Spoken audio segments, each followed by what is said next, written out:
Order 12 rule 2 notice to admit documents.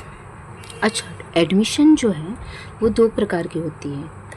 Facts की admission और documents की एडमिशन। फैक्ट्स की एडमिशन मीन्स मान लो प्लेंटिफ ने अपने प्लेंट में कुछ बातें एडमिट कर रखी है,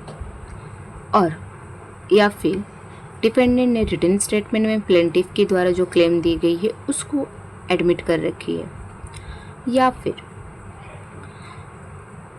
डिफेंडेंट ने कोई काउंटर क्लेम फाइल किया हुआ है, प्लेंटिफ के अगेंस्ट कोई क्लेम किया है, तो प्लेंटिफ अपने इन रिप्लाई रिटन स्टेटमेंट में डिफेंडेंट के काउंटर क्लेम को एडमिट कर लेती है। तो ये सारे कंडीशन में ये जो फैक्ट्स उसने एडमिट किया हुआ है इसे हम एडमिशन ऑफ फैक्ट्स कहते हैं। और डॉक्यूमेंट्स की एडमिशन क्या होती है कि मान लो डॉक्यूमेंट्स में कुछ ऐसी बात कही गई हैं जिन्हें हमें एडमिट करवानी है ऑपोजिट पार्टी के द्वारा, तो वो कैसे होगी, वो रूल 2 के नोटिस के द्वारा होगी। अगर फैक्ट्स को एडमिट करवानी है तो उसके लिए आपको क्या करना होगा, रूल 1 की नोटिस देनी होगी। और अगर डॉक्यूमेंट्स को एडमिट करवाना है ऑपोजिट पार्टी से तो उसके लिए आपको रूल 2 ऑर्डर 12 रूल 2 की नोटिस देनी होगी ऑपोजिट पार्टी को। और जिस तारीख को ऑपोजिट पार्टी उस नोटिस को रिसीव करेगी उस तारीख से लेकर उसे 7 दिन के अंतर्गत उस डॉक्यूमेंट्स को एडमिट करनी होगी, ठीक है। या फिर अगर वो रिफ्यूज़ और नेग्लेक्ट करती है तो उसके लिए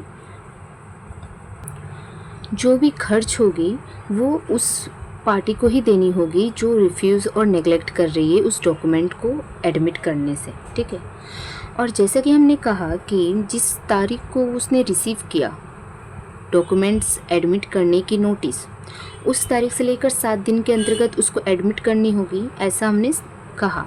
तो लेकिन कुछ एक्सेप्शंस भी हैं कि कुछ exceptions all just exception saving all just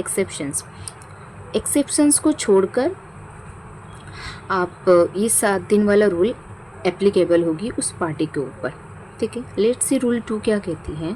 either party में call upon the other party to admit within 7 days from the date of service of the notice any documents, ठीक है। जिस डॉक्यूमेंट्स को service किया उसने admit करवाने के लिए, उस डॉक्यूमेंट्स के जिस तारीख को अपोजिट पार्टी रिसीव कर रही है उस तारीख से लेकर 7 दिन के अंतर्गत उसे एडमिट करनी होगी, सेविंग ऑल जस्ट एक्सेप्शंस को छोड़कर। And in case of refusal और नेग्लेक्ट टू एडमिट, अगर मान लो अपोजिट पार्टी ने उस डॉक्यूमेंट्स को नेग्लेक्ट किया, उस डॉक्यूमेंट्स के नोटिस को नेग्लेक्ट किया, या फिर उस डॉक्यूमेंट्स के नोटिस को एडमिट करने का, उस डॉक्यूमेंट्स को एडमिट करने के लिए रिफ्यूज़ किया या फिर नेग्लेक्ट किया, तो ऐसे कंडीशन में क्या होगा, after such notice the cost of proving any such document shall be paid by the party so neglecting और रिफ्यूजिंग। तो ये जो कॉस्ट होगी इस डॉक्यूमेंट्स को प्रूफ करने की, इस डॉक्यूमेंट्स को प्रूफ करने की जो भी खर्च होगी आगे की, वो उसी पार्टी के द्वारा दी जाएगी जो पार्टी रिफ्यूज़ और नेग्लेक्ट कर रही है, ठीक है। Now whatever the result of suit may be, unless the court otherwise directs and no cost of proving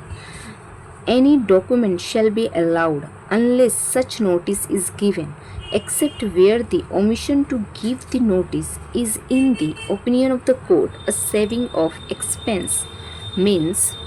जब तक कोर्ट कोई डायरेक्शन नहीं दे रही है, अगर मान लो कोर्ट ने डायरेक्शन दिया कि ये खर्च अपोजिट पार्टी को नहीं देनी होगी जिसने नेग्लेक्ट या रिफ्यूज़ किया, तब नहीं देनी होगी। और अगर जब तक कोर्ट डायरेक्शन ऐसा नहीं देती है तब तक उस डॉक्यूमेंट्स के प्रूफ करने की जो भी खर्च होगी वो अपोजिट पार्टी के द्वारा दी जाएगी, ठीक है। ये रूल 2 में दी हुई है।